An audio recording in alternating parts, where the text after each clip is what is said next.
Hello and welcome to episode 3, season 4 of the Datum podcast. Ravi, how are you doing? I always have to double check whether we've got the correct season, episodes, etc.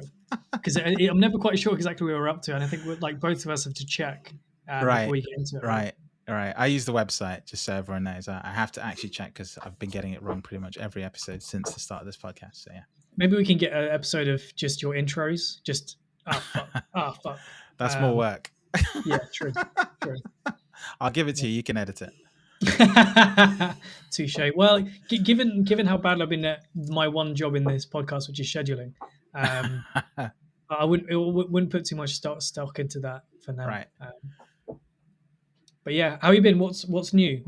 Not much. So it's been a pretty strange couple of weeks. Oh man, I think we launched our last episode just a couple of weeks ago. So we're actually building up a regime here. I quite like it.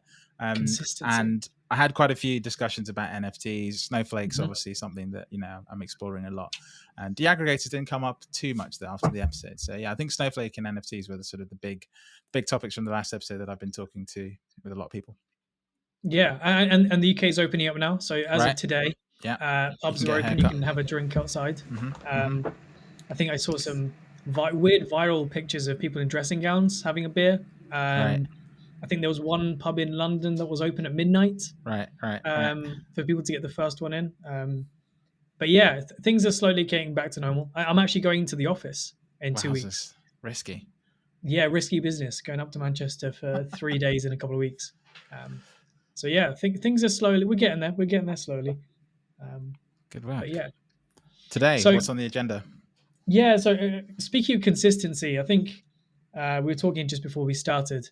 The last time we were consistent was just before I left the information lab, and then before that, the last time we were consistent before that was before I went to Seattle and we did that recording with Kent Martin. Yeah.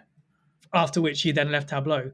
So today we've got our second guest on, Anna Casey from Tableau User Research. And are you thinking of leaving Tableau, Anna? Oh my goodness, what a question! Absolutely not. Yeah, I mean, So Tim, looks like you're leaving the information lab in a couple of months' time. Christ, I'll get my P45 ready. Exactly, ready for your review. So Anna, so the information lab has a policy of yearly reviews. The only time you get review is when you leave. Interesting. Yeah, basically. There's no targets. Love it. Reviews. The only time you ever get one is if you leave. So just no time to actually course correct all the things that could have been fixed before. We just want to debrief. Basically, is that what it is? Basically a debrief. Okay. Yeah, exactly. Interesting. Did Gwilym get one? I think me and Gwilym had to request one. Okay, cool. All right, I'll get myself ready for one then. Gwilym was a past actual guest on the show. I think in season 3, very beginning of season 3, I believe. Yeah. I'm now scrolling back. Yes, it was season 3. Look at this. I'm actually on it with seasons and episodes. Gwilym talked about data ethics a while back. But today we're joined by Anna, and with Analogue, what we try and do is we just try and talk to people about, how they've arrived at their roles, in the roles they play at the various companies that they come from, and also just how that journey really looks. Because, of course, I think from the outside world, especially as users of a product, we always have this sort of vision that everyone who works at a certain company has come through a certain path, or, eats, sleeps, and drinks a certain vibe. And so we just like talking to, devs, user researchers, whoever from Tableau, to just try and understand how they've arrived at where they are. So I guess, Anna, probably over to you to do an intro. Or Ravi, you were about to say something. I could see you. Oh yeah, I was just going to say that we're not exclusively Tableau, right? Like anyone who listens to this podcast, you're setting me straight. Any other software vendor, even though everyone's been from Tableau so far. Yeah, exactly. Okay, cool. So far. You got to start somewhere. Somewhere. Yeah. Right. So yeah, Anna, over to you. I'll let you do an intro of yourself. Yeah, well, it's really great to be here. Thank you for having me on. This is my first time being interviewed. I'm used to being on the other side of this, so this is amazing. This is a new experience for me. So yeah, I've been at Tableau for 3.5 years as a user researcher. Came in if what you're looking for is a non-traditional path into user research, then I think you're talking to the right person. Excellent. I don't have a software engineering degree. I didn't come in through CS. I started in marketing actually with my undergrad. Nice. And was at the University of Texas, and graduated right when the economy started to tank in 2008, which was great. Really great time to be entering the job market. Ravi doesn't know what it was like. No, he doesn't. Yeah, No. Yeah. If you want to feel old, I was in high school then. But anyway, let's move on. If You want to were feel in old, high school. I was in high school. That's better than it could have been, actually. Like if you had said, if you had told me it was elementary school, I would just hang up right now and leave. So yeah. Whimpered past Ravi there. Right. That's why he has to keep the beard, is what he told me, right? Yeah. Literally. Lend some legitimacy. Yeah. Some I'll send you a photo of seems. Ravi in day one of the data school. Honestly, looks like we hired a child. Oh, I was watching, I'm a big basketball fan, was watching the March Madness, tournaments, so men's and women's tournaments. And some of them, they say they're 18, they look 12. I'm like, no, you're not. You're not 18. There's no way. And that's how I know I'm getting up there in age. Yeah. So University of Texas. University of Texas, into like the worst job market. Yeah. So I had kind of done a concentration in, it was called customer insights, I think. But basically more the research side of marketing is what I was interested in. I had taken kind of a broad range of courses. I didn't know what I wanted to do going into undergrad. The US system doesn't necessarily set you up for the job market in terms of kind of helping you to map the courses you're taking to actual careers. I don't know what it's like in the UK, but this is a challenge that we have. That's about right. Okay. Yeah. So I've always just had a really broad range of interests. Wasn't particularly like significantly better at anything, one thing over the other. And so, I liked English, I liked math, I liked history, I liked science. I don't like taking tests, but just a curious kind of kid growing up. Mm-hmm. And so coming into university, it just felt like really awful that you have to specialize in something, right? You have to choose a thing, which means you're like neglecting all these other possible paths. Anyway, but I landed in marketing in part because of the range that field offers you, right? Like every company, every industry has to think about this. And so I ended up in marketing, liked the research side, and took a course within my concentration called Consumer Insights, I think. And it walked through the human-centered design process. Like that was the course, was to basically say like, okay, here's your customer segment, do some research on them, come up with some product ideas, test those ideas, and then, give us a prototype at the end of the course. Except that when I really enjoyed that, really liked that, and said, okay, how could I do this for my work? No one had an answer for me because UX was still not really a known industry and job. There were folks working in HCI for sure. Now I find this out, right? Now you tell me.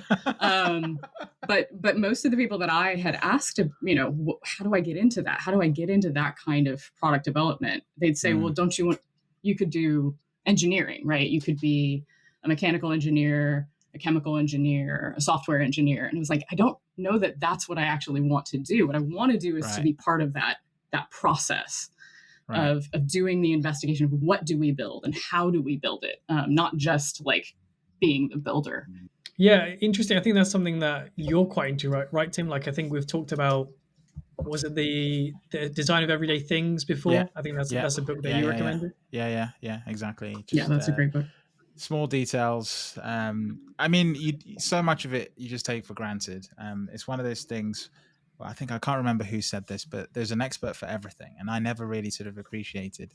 There's an expert for every sort of small part of design, whether it's like a rounded corner, a circle, a squircle, whatever you want to call them.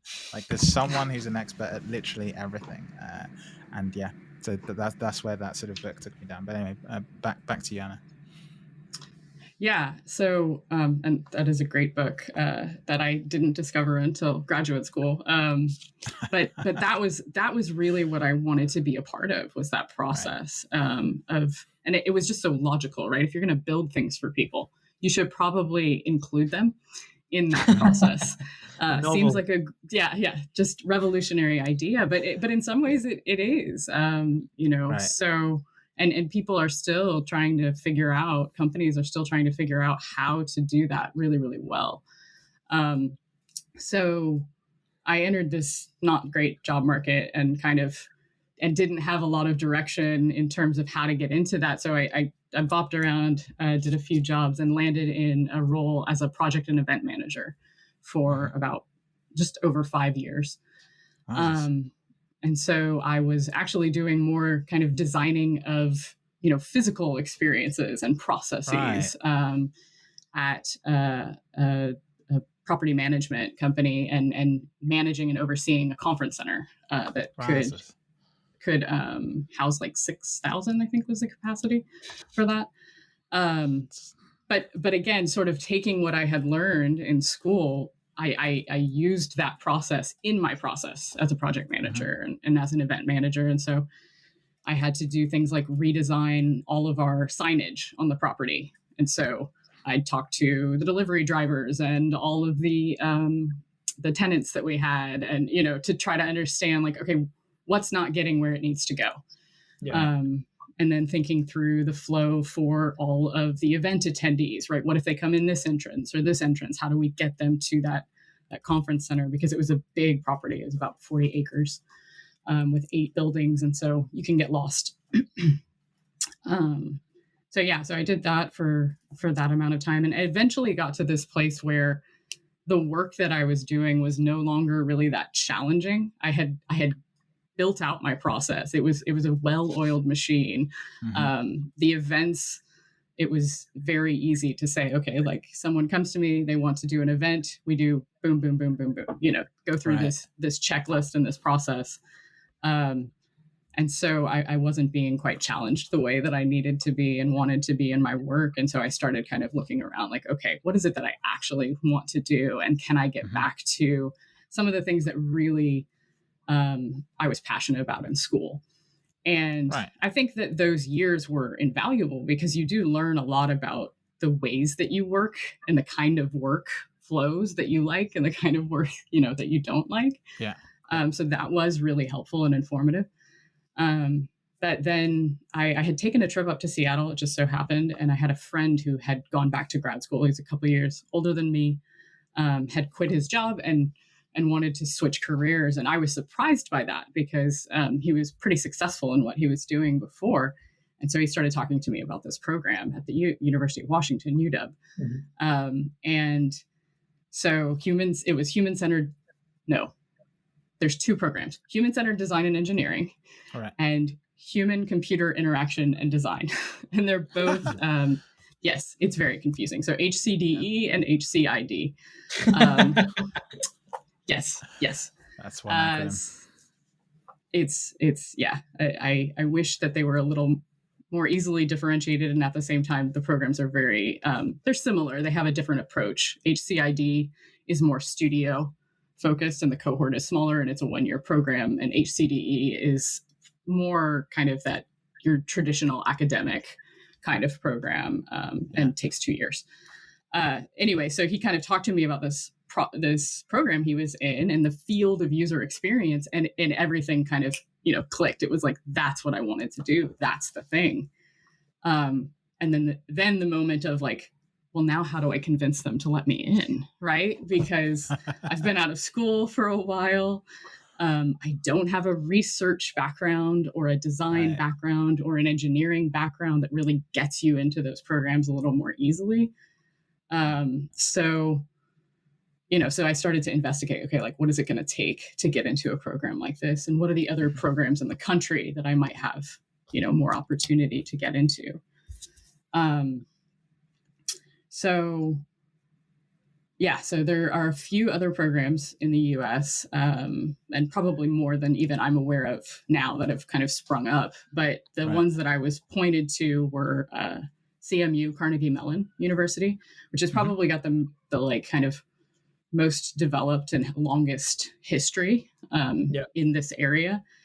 I think Alison Wilden did that program in undergrad, and I tease her because I'm so jealous that she found it earlier than I did. And then Georgia Tech has a program, and Stanford kind of has a program through their design school. You have to have a different, like you have to have a core major in like engineering or design, and then you can take courses towards, more UX focused kinds of things. Yeah. But so that one didn't feel like somewhere I was going to land well, because I didn't have that engineering undergrad that I was going to need to get into one of those engineering programs. Georgia Tech, Atlanta is a great city, but I was living on the West Coast already. I didn't quite want to go all the way over to the East Coast. And I was also thinking about job market afterward. I had been burned already by a job market issue. And so Seattle just is just aesthetically a great place to live. It's beautiful, the water, the mountains, but also with the tech presence here, and kind of the maturity of the UX practice. It felt like a really good place to land. So I put all my eggs in the UW basket, basically, and applied here, and then crossed my fingers really hard about getting in. So. How was that experience of getting in? Did you find it, obviously you go through the process, when they told you, hey, would you like to start? How was that sort of experience? I was kind of not, like, I was in disbelief, honestly, when I got the email that said I got in, because, you do all of this work and you don't know. So I had to take the GRE, which is a graduate requisite exam, maybe is what it stands for. But it's just the standardized test that you have to take to get into some programs, more of the general programs for graduate school. Like we have some that are focused on like business or law, but this one is just kind of a little bit more general. So I had to study for that, and I bought a book, and I was going through all the questions, and I was like, I used to know this stuff. That was the most frustrating thing, kind of getting back into that academic mindset. But I took the exam, and my score was good. It wasn't great, but it was good. And then I had to write a personal statement. You had to do some writing to get in. And I think I knocked it out of the park with it. I think that's the thing that got me in, honestly, was that personal statement. But you just don't know, you don't know until they get back to you. And I was just kind of trying to set those low expectations. I always joke, just one of my personal philosophies is like high standards, low expectations, right? You'll never be disappointed. So yeah, I was pretty numb. I was actually having lunch with a friend and looked at it and kind of set it down and just was wide-eyed. And she's like, what's going on? And I was like, I got in, I can't believe it. Amazing. So yeah, it was a great feeling. It was really awesome, especially when, you hit a lot of bumps in the road along the way. And you keep trying to just put your head down and work, right? Overcome the obstacles. But to have something go my way was a really great feeling. And then I had to do grad school. I was going to say, what was your biggest bump? What was your biggest hurdle that you had to sort of get over or get past? I think there was a lot of just personally, maybe like the self-belief that I could do the thing. You're switching careers. I think a lot is kind of emphasized on getting on the right path at the right time, right away. And if you don't, then you've wasted time and people won't give you a chance and those kind of things. So you've got all of that kind of swirling in your head. Yeah. I felt like I was maybe too old to try to go to grad school and change paths. And it's funny to me now, because I met so many people in graduate school who were even older than me, who had made these career changes. And now, working at Tableau, I've met many people who have switched careers also, right? And landed here too. And so you realize it is more common than you think. And the paths aren't always that straightforward. And actually, that's a really great thing on teams, right? Is to have people with such diverse backgrounds and experiences coming from different industries and different roles, because they bring all that rich experience with them to the job. And so much of what you do when you work collaboratively on teams is the soft skills part, is learning how to work with other people, how to bring out the best in them, to bring out the best in you. I think, and one particular path doesn't get you there. It's actually kind of exposing yourself to a lot of variation and differences along the way that makes you better. So yeah, I think there's a great concept called the squiggly career that covers this. I got that book recently, and it's quite interesting because you almost get it's this concept that while you're told from like 18 to 25 that everything is a linear path. Yeah. And then you sort of the stabilizers come off and you're like, no, it's not. Right. It's absolutely not. And I think, even through that story, you're talking about all the different programs that you're studying the same thing, but they're taking a different lens to it and they're shining a different light on it. Almost shows you that, well, actually, yeah, this is tripe to an extent, because we're getting to a point where it's you require that diversity in order to make sure you don't miss something. Right? Exactly. So, yeah, exactly.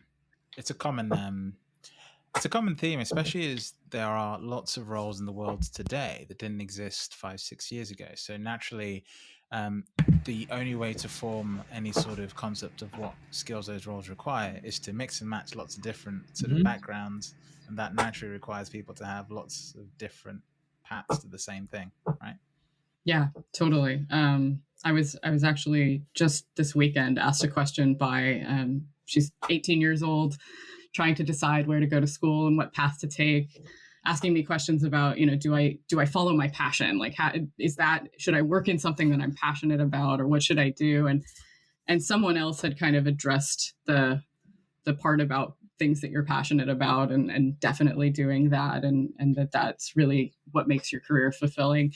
And I felt like I was I was trying not to be a curmudgeon there, but I was more trying to just focus on, like, you have to go with the flow too, right? And your circumstances change, and what we know is that people really do change careers, quite frequently over their lifetime, and it's sometimes out of necessity, right? We work for big companies, we get laid off, right? We work in a certain role or an industry, and it just goes into decline. And so then as a humans, we have to adapt, and we have to find new ways to brand ourselves and package our skills and learn new things. Correct. And actually, that's what makes life interesting. Those times are really hard. Those transition times are difficult, right? And you do go through that imposter syndrome, or, low confidence in yourself sometimes, and you need kind of your community to help kind of build you up and tell you can do it and support you through that. But you do. We have to adapt, and we make these changes. And just to your point, Tim, right? Like, there are careers that don't exist now that will in 5 years, right? Yeah. Or the role of the analyst, right, may change a lot in the next 5 years, and likely will. And what will that look like? So. Yeah, exactly. I mean, I'm looking right at him on my screen, right? He's like warming up. He's rubbing his hands. Yeah, and this is something that he and I have talked about a lot. But this is kind of how a viewpoint that has just helped me so much, because I was that 25-year-old who thought the path had to be linear, and then really struggled with, like, can I do this? Where if I jump, will I fly or fall? Where do you land? Yeah. So you got to UMass, UW, sorry, UMass. Mm-hmm. Very different place. Massachusetts, beautiful. It's beautiful. Yeah, it is. It's the one that I don't know if you guys have played anything on Sporkle, where you have to name all 50 states. Anyway, it's a very British thing to be able to name all 50 states. I could not do that for all the counties in England. I don't know how far I'd get with that. Anyway. States. No chance. Yeah, it's a fun one because you have like 5 minutes. Anyway, Massachusetts is always the spelling error. Anyway, so tough, yeah. Going back to what I was saying, you finish at finished grad school. You're in Seattle, which is like, as you say, a great place filled with billion-dollar tech companies. Yeah. How do you end up at Tableau from there? Yeah. So I did and why Tableau? Oh gosh, now it feels like I'm being interviewed by Tableau, right? The HCDE program is the one that I did. So I did the 2-year program that is a little bit more academically focused. I feel like does tend to lean towards the research side a little bit more than the design side. But the first year of the program, I did a partner project. So I think it was in my usability studies course with HTC, and specifically with the VR unit there. So I think it's the Vive is what it's called. Tim's eyes just went like, VR. Hello, Anna. Where's this been? Yeah. So well, exactly, right? This is what you learn when you ask people lots of questions about themselves. Amazing, yeah. So doing user research on VR is really hard and fun and hilarious. I mean, hilarious, right? To see people like trying to figure it out.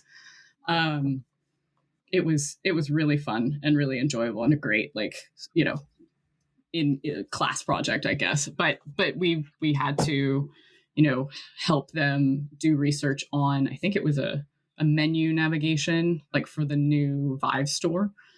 And the kind of partner there at HTC, she had gone through the HCDE program. And so she was our sponsor. That's what we call them, sponsors.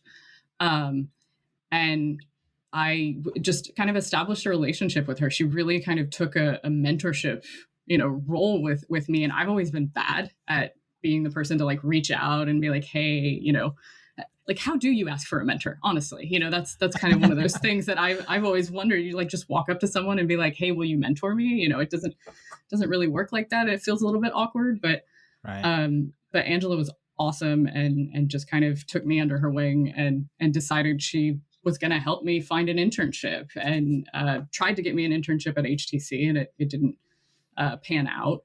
Wanted to hire me full time after my first year, and that was really intimidating. But that also, didn't pan out because I didn't have the experience that the rest of the team was looking for. But she made the connection with Tableau for me, and so I had been applying, but she knew one of the UX design managers, and then he connected me to Amy Alberts, who's the director of user research. So I got an interview with Amy, and that's how I got there. Was you on Devon stage 1 year doing like the baseball thing? Maybe I don't. That might have been a different Amy. I don't know if that was Amy, my manager, does the eye tracking stuff. A lot of the eye tracking research with Andy. Yeah. That's really cool stuff. So the user research team was looking for an intern to work with them on Tableau Labs. And so that's how I really got in, is having that event experience and having the research focus and interest, and then also having just a passion for data, and having come from the marketing research side of really being interested in data and having done some data mining there. And so, I was kind of, it's funny when you look back and you go like, oh, it totally makes sense that I would land at Tableau. But it didn't, at the time when I was applying, it was just like, just get an internship, So that's how I landed. Yeah. Yeah, with your marketing hat on, how would you explain Tableau Labs to someone who's never been to a Tableau conference or attended a Tableau event? Oh, yeah. So it's now it's called Showcase. I prefer Labs personally. I prefer Labs. But it does get confusing with Doctor, right? Like you always have to navigate these different naming overlaps. But essentially, Tableau Labs is an opportunity to interact with kind of the features that are just on the cusp of coming out. And so on the outside of labs or showcase, we kind of design it as a bit of a target.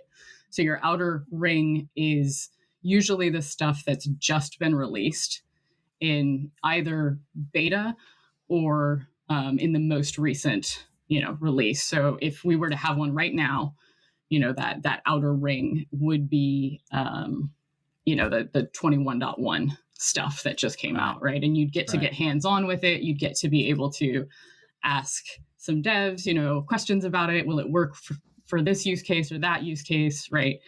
And then kind of as you move in, there's some studies actually that we put together that are maybe more focused on these alpha and beta releases. And so just trying to get feedback on refining those things before they go out the door in the next big release. And then in the inner circle is usually where I am, which is behind closed doors, which is a lot of the stuff that's still very much in concept. So we're usually running interviews there, some concept, walkthroughs, and studies with you, or even maybe some lightweight usability on those concepts that we'll do. But that's where the user research team really focuses our time and effort is in those kind of inner two rings. So that's labs. I've always wondered with labs or showcase, whatever it is today, is there's always this big excitement from attendees when conferences in person to book into those, and they always sell out. Like literally, they sell out. You don't have to sell them. They just the sessions you turn up on like day zero and they're gone.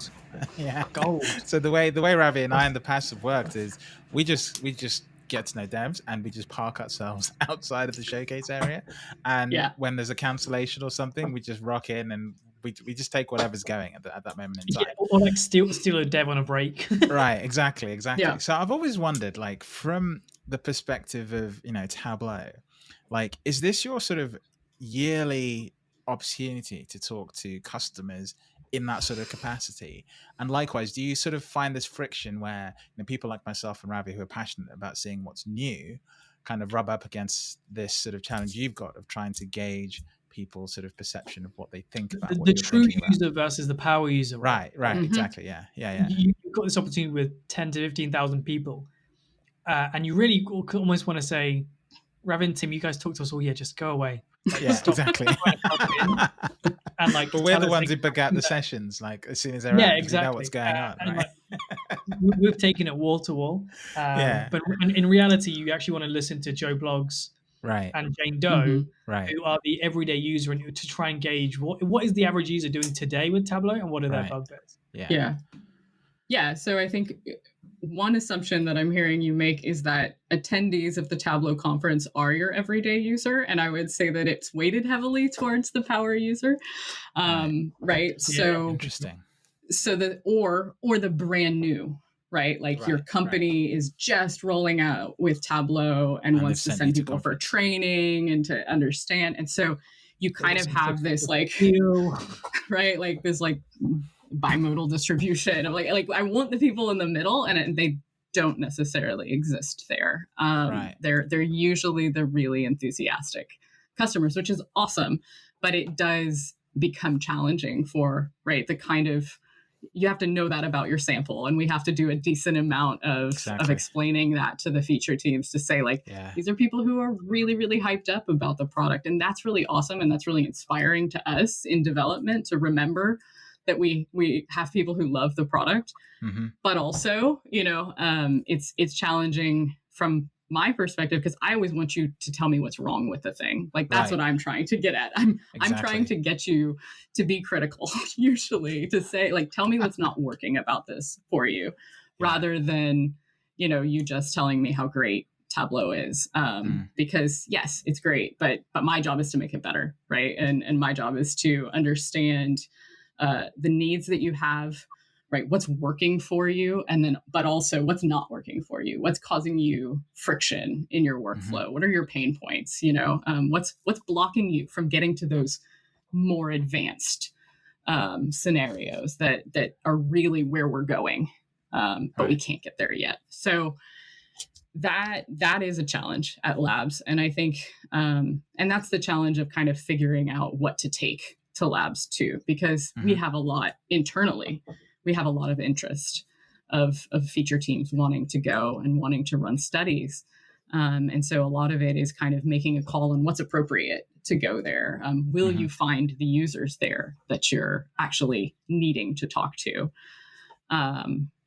But I think too, like when I joined Tableau, the user research team has grown just like a lot. Not enough. We need more, but a lot. And so when I started, there were 3 of us full time on the team, and we had one researcher who was kind of both on the academic side with Tableau research and doing the user research for a specific feature, which is Ask Data. And then now I think we have 15 on the team. 50. No, 15. 15. Wow, that's so over my 3.5 years, we've expanded the team quite a bit. And so, but when I first started, labs was for some teams, the best opportunity to get that user research support. Because we do have to be really choosy about who we work with, and we have to do a decent amount of just consulting with teams, especially at that time. Now we're able to be much more embedded and focused on teams, and so it's not the only opportunity anymore to get feedback at all. And Tableau is very, very engaged with the customer base, so the PMs are talking to the customers a lot too. Which can sometimes make it hard to help people understand sort of what's the value of user research, what's our role, what's our approach, and how is that different from just generally having conversations with customers. Yeah, I just want to dig into that a little bit, because I make this assumption about a certain kind of person in most organization. I call the salesman, right? And I always feel like there's friction between sales and features, right? Because on one hand, you've got a salesman who's good at selling something, but they need certain talking points, certain features, sometimes certain features, certain ways of pitching stuff. And I always wonder, do you ever feel that friction a little bit from, not necessarily for the sales team within Tableau, but generally speaking, because you're in a competitive market, do you ever feel that sort of friction to do a little bit of feature parity, in what you do? Oh, absolutely. Yeah, absolutely. And I think, having come from at least a marketing, perspective and philosophy, I understand the need to sell the product. It makes a lot of sense, right? You do have to get people to buy the thing. And that requires you to push things, right? And to promote things. But I think that the conversations that you're then having and those interactions that you're having with customers, you do need to be very self-aware and be able to say, like, this is a selling conversation and interaction with a customer, and this is a discovery, right? Interrogative research kind of conversation where we really want to understand our users, not push our feature. And I think the role that probably feels the tension the most is the PMs, right? They are brought into those selling conversations, and at the same time, they are having to inform and make decisions about product design. And so I see them being torn the most. My role, I get to say, like, and I do say it, even though I do care about us selling the product, but I can say, like, I don't care about the selling, scenario. My only job is to care about how well what we're doing meets our users' needs. And that is freeing in a lot of ways. But as we all know, for your work to be relevant, for you to really be able to influence product, you do need to have a deep understanding of the other market forces, of what Gartner is saying, right? Of what leadership is worried about, concerned about, cares about in terms of the competitive side of things. And so some of that comes into how you frame your findings and how you communicate, because you do have to speak the language of your audience. And so when I'm talking to the product team, I will highlight certain things, about pain points and prioritizations and risk and workflows and user flows. And when I'm talking to leadership, I need to help them map, what we've seen to what their priorities are, what they, what they're worried about, what they're seeing, coming down the pipeline. And that pipeline is something on a check into as well, because what's always interesting, I think you touched on it there and earlier, Gartner is an interesting concept, right? Because as we talked about in a previous pod, me and Tim have sort of like, we understand the people that are like, yeah, Gartner doesn't really count because they don't really take into account all of this X, Y, and Z. But it's like, well, vendors care about Gartner, customers care about Gartner, so therefore, yeah, it's kind of relevant, even if you power user X, Y, and Z doesn't see the value of the direct comparison. So I guess my question is, you talk about the, not caring about the sales cycle so much, but having it in the back of your mind. So what is a typical pipe for a release that you're working on, or something that you're interested in? Is it sort of you're thinking 2 years in advance, 3 years, 5 years, a bit longer? Because as we talked about before, like the world of analysis is changing, and so is trying to keep with technological change as well. Yeah, that's a good question. I think some of this may be personality too, but I'm always thinking very far out and a bit like because when I look back and I think about how dramatically things have shifted, right, then it's natural to then say like that's going to happen in the future. Like things are going to accelerate and they're going to change. So I oftentimes think about like, what are those constants that are likely to remain true and relevant, and basically be requirements, right, for the product to meet someone's needs. But what are those things that are also going to be changing? And so when I think about Gartner, I think about it very much like I think about sometimes feature requests.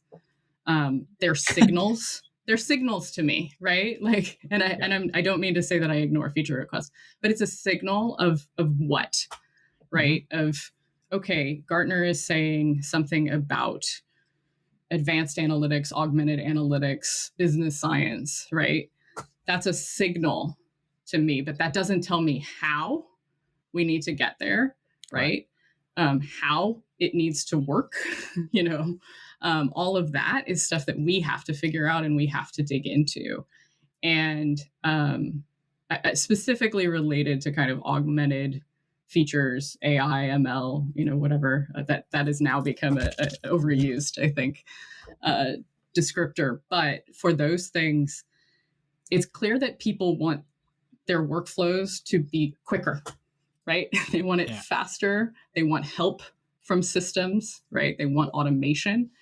But the requirements needed for that automation to be successful and to be useful to them, still something that hasn't been fully fleshed out in a lot of use cases. And I don't think that that's something that Gartner is going to be able to tell us necessarily. And I don't think it's something that our customers are going to be able to say, Anna, I need you to build it like this. It's something that we have to do a better job of, a good job of, seeing through, right? Seeing past, understanding the context, and not just building what we're asked to build. And that's challenging because if the sales side is sort of required to put out a feature to satisfy Gartner, to say we check the box that we built this thing, right? Then there's that pressure. But on the product side, I mean, the thing that I am probably obsessed the most about is like, how do we actually do that successfully? Like, I want to build a successful, useful, augmented feature. Like, that's what I care about. And so getting into those things is how I spend my time. And it's also almost like getting that to land immediately, right? Like, it's not just building a feature, but making it land immediately. Yeah. And when you're talking about advanced statistics and it landing immediately, that's a high bar, because, right, all of the things that need to be in place for someone to understand, there's a literacy component there, and we can kind of say, well, this is only going to be for people who have the literacy. But can we say that, right? And what can we do to help people build that literacy? Because I see that as something that is part of our role. If we say we help people see and understand data, then there is a learning and teaching component there as well. Right. But in some ways too, I think you have to be a bit predictive, right? And say, like, organizations may not have it now.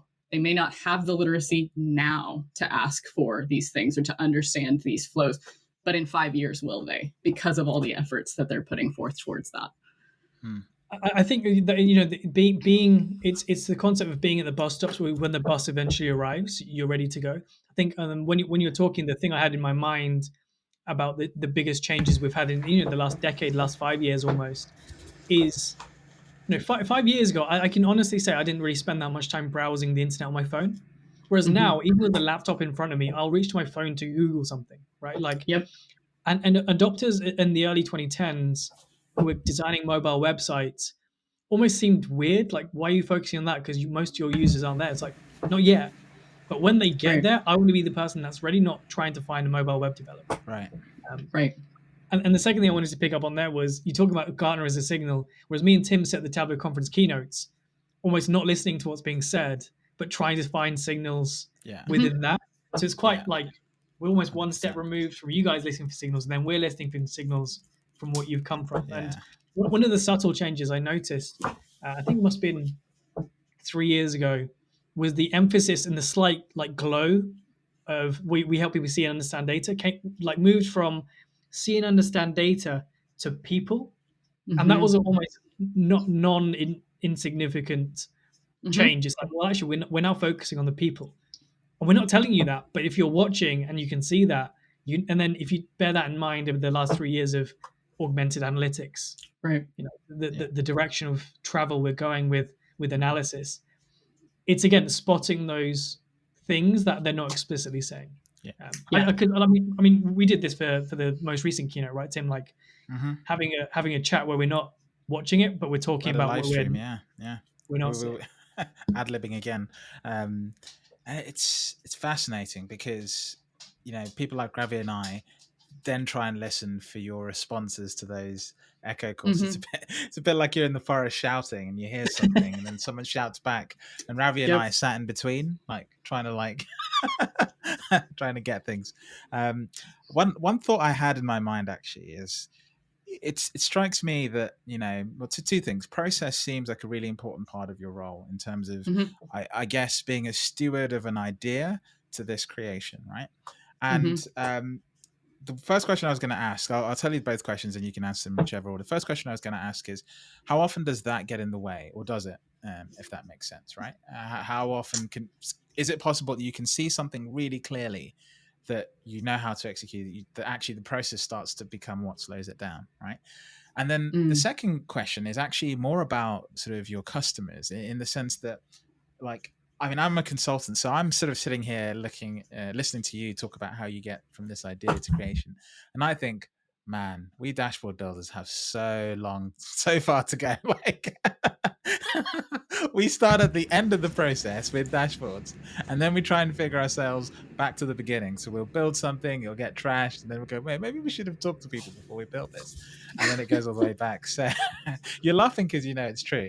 So the second question was going to be, are there sort of some small tips from your experience building a product that you can give on to people who build dashboards to say, hey, think about the way you do this way? So I know two big questions there, but they're kind of related.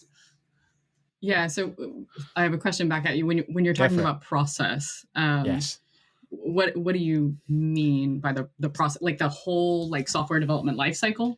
Right, like exactly. Working with engineering and PM and design. Exactly. Okay. How much does that get in the way of expediting some things that you realize should just be done, and there's already a clear way of doing it, right? Yeah, I mean, all the time. It's all the time, and it comes in different directions. I think, we've been talking sort of about more the sales and the broader ecosystem and the pressures in the market, right? And those get in the way. You can have an idea of, okay, we want to make the following fixes to an experience, but that's no longer the strategic focus for the, for this coming year. And so that gets put on the back burner. So that happens. You come to find out midway through or late in the process that you have some assumption you made early on the engineering side, or some, costing that you made early on was wrong. And now it's going to take longer to fix this thing. And it becomes a challenge, and you have to redesign some way that it was meant to work before. So that comes up. I think the other thing that happens is, and this is probably now starting to bleed into what you're talking about, but people will go into building something with a list of assumptions that they don't have written down, but are definitely in their head, right? Like I'm assuming they want X, Y, Z, and they need it to work this way because that's how this other thing that I did worked. Right. And you do well to test those things very early and to have early conversations with the people who are going to use it, not just about how the layout should look and what kind of chart should be there, right? But even like walk into the conversation and say, okay, I'm assuming that this and this and this about you, right? As an analyst or an author, right? If I were to talk to one of you, I'd say, well, I'm assuming you're embedded with a team, and you have someone doing all of your data prep for you, and you have a really proficient end user base who will pick up how to use this dashboard quickly. Am I right or wrong, Tim? And you'd be like, no, right? And shoot those things down. And reset. Now we're having to have we have to have that reset conversation, that broader conversation for me to understand the inputs for you and the outputs as well, in addition to your process and what that process looks like. Yeah. Amazing. Yeah. I mean, it sounds so simple when you put it like that. And I think as a consultant, we're often two to three steps removed from that. And rarely do you get a chance as a consultant in some settings to actually be part of that process. Normally you come in after the company thinks they've already done that, and they tell you sort of what their version of that is. And it was actually the manager of the team doing that on themselves, right? And the manager makes assumptions, and then, things go awry. People ask, why is it not being used? As well, because people who are using it didn't help build it. So, it's a really important part of the process. And pivoting from consultant to customer, I think the interesting part has been inheriting other people's stuff, and then almost like taking that to a point of, what was the reason this wasn't done? Oh, time. Okay, well, I've got time. And then you realize, no, I haven't got time.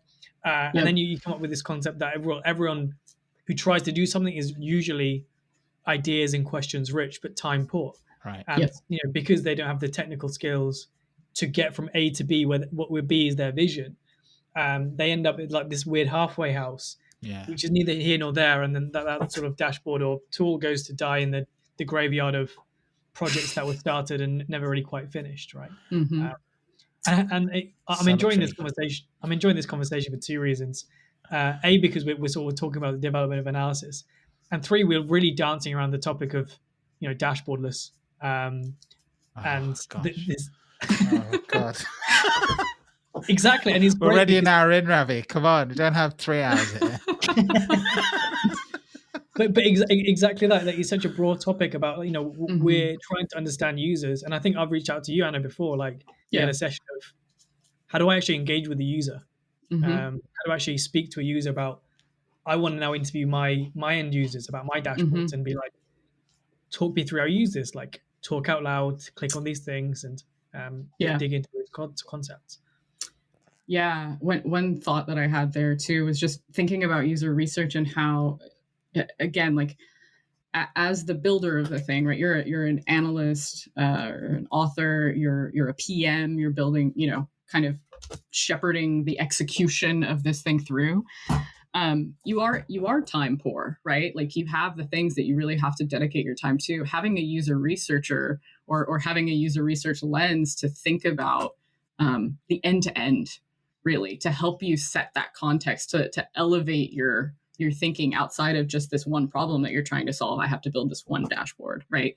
To like, I think what you and I talked about, Ravi, was like, what does their day-to-day look like? Like, what does their workflow look like, right? What are the other things that they're doing before they come to this dashboard, after they come to this dashboard? What are the decisions that they're making?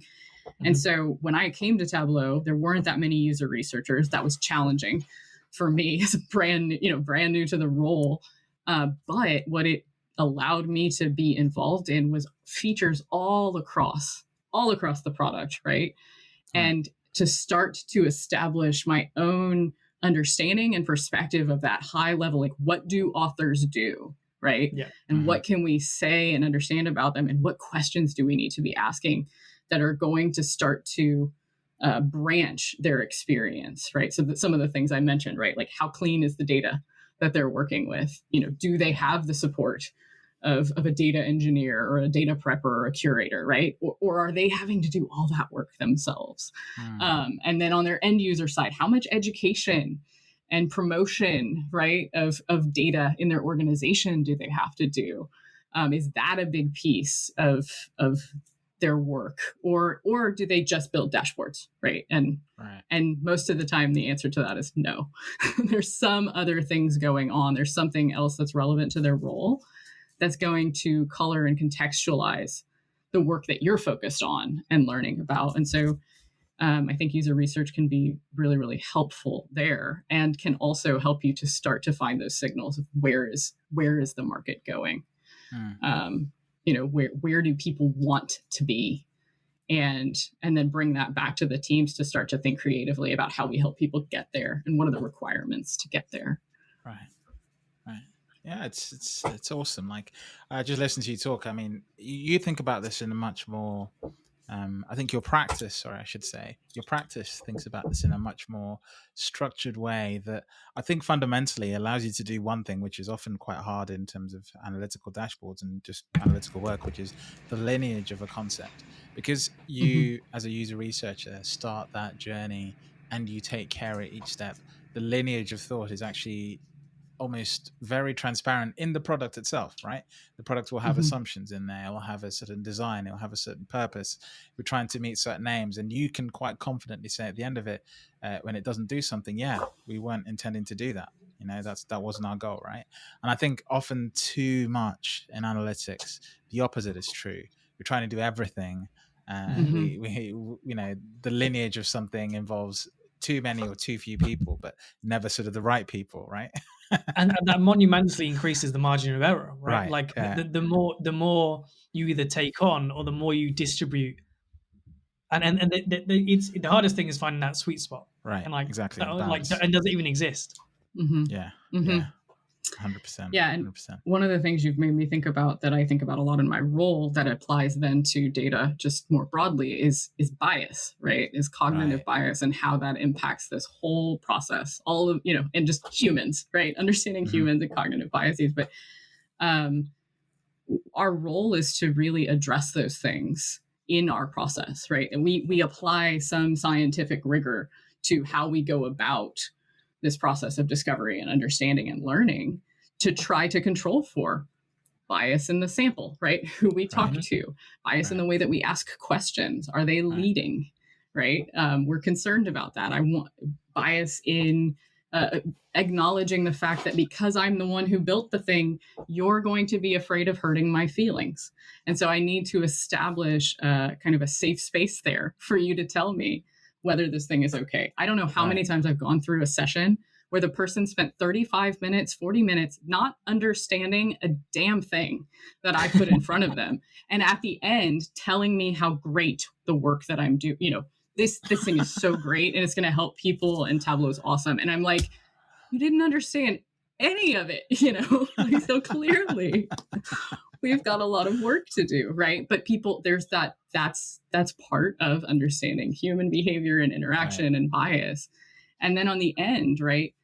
Well, actually, even before that, are we asking the questions to get at the things that we don't know and those gaps, right? That are going to help us test our assumptions. And then at the end, how are we doing that analysis on the data?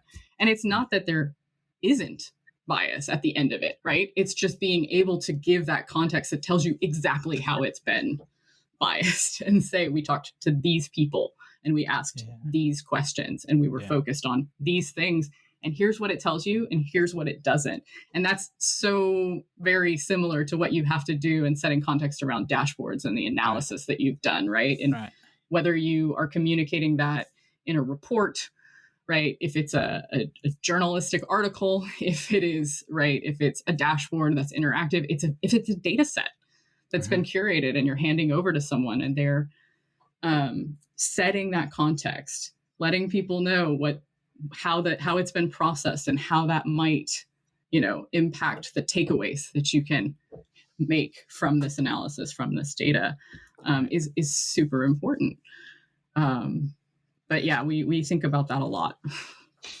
Amazing. I think I have to sort of walk away from this chat and reevaluate sort of how I've approached, because sometimes it's very easy to just do what clients ask you to do, right? And actually, often as a consultant, you really have to do is sometimes challenge what they're saying, in a sort of coaching method, right? That you're not there to tell them what to do, but you're there to ask the right questions that makes them consider whether what they're doing is the right thing to do or not. At least that's what I think coaches do anyway. Yeah, amazing. We've been going for an hour, so I think I have to do a time check and sort of try and bring this to a close, because I appreciate if we had all day, we could honestly go all day. We could do a whole season. That's just probably true. That's what basically happened. So thank you so much. There's so much from there. Like, I learned a lot about you. I've talked very briefly to you on Slack, and I feel like there's so much more now that I'm going to be chasing you for after this course. So, it's probably going to start with HTC and VR vibe. Tell me everything. Anna, fun and context. I left the current company I'm at to go to Accenture because of VR. And then it didn't work out, and then I came back. So I have lots of thoughts that I could definitely share with you on that one. But I also think everyone who's been listening, whether they're a user researcher, want to get into UX, or even building dashboards, anyone who's passionate about Tableau will have learned so much from the discussion we've had today with you, because again, we just think it's really fascinating how people who build products sort of think about the products they build, because that gives us a window into how we should be using the tools. And just by talking to you, I think there's a lot we can learn about doing, building products, whether they're dashboards or analytical products, in a better way. Ravi, any closing comments from you?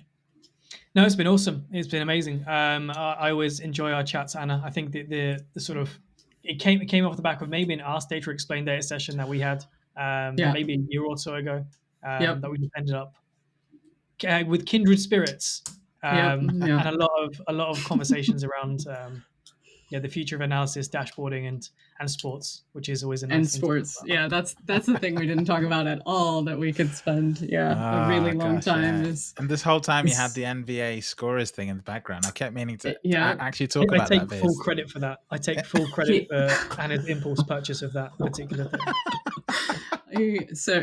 Oh my goodness, I love sports analytics. I just finished attending the MIT Sloan Sports Analytics conference Thursday and Friday of last week. Wowzers.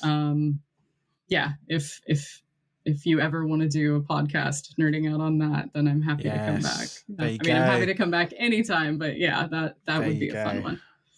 Boom. We'll hold you to that. We'll hold you to that. Awesome. Good stuff. All right. Thank you both for having me. No, absolutely. No worries. It's been an absolute pleasure. For everyone listening, if you want to listen to the podcast online, you can head to datanpodcast.com. We're available on all the major podcast apps, Apple Podcasts, Overcast, Podcast TuneIn, all that stuff. And also reach out to us on Twitter. Ravi, I've forgotten our Twitter handle, as is always. I can't remember if it's Datanpod or Datanpodcast. What is it? It's death taxes and Tim not realizing what the website is versus the pod. It's Datanpod for Twitter and datanpodcast.com for the website. Twitter is Datanpod, and this is just a hassle. I have to find whoever has Datan Podcast on Twitter and get it off them. Or was it you who preferred it to be called Pod? I think it's you. I take no credit. I think it's your love for the word pod. Right. Thank you very much, Anna. Thank you for joining us, and thank you everyone for listening. And we'll catch you in the next episode. Awesome. Take it easy. Thanks.